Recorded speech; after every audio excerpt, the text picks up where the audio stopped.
El líder opositor encarcelado Leopoldo López llamó a los militares venezolanos a rebelarse contra la orden de represión a las manifestaciones contra el presidente Nicolás Maduro.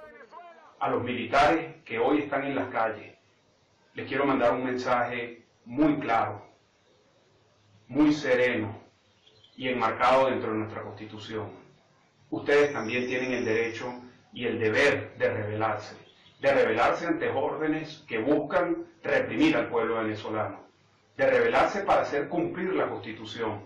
No lo hagan más, rebélense, digan que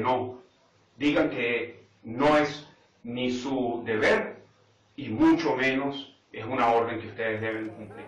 El mensaje, publicado en la cuenta de Twitter de su esposa Lilian Tintori, se produce luego de que la canciller Delcy Rodríguez asegurara la semana pasada que el gobierno había emprendido un diálogo con López. Tintori había dicho que su esposo rechazó la posibilidad de quedar bajo arresto domiciliario.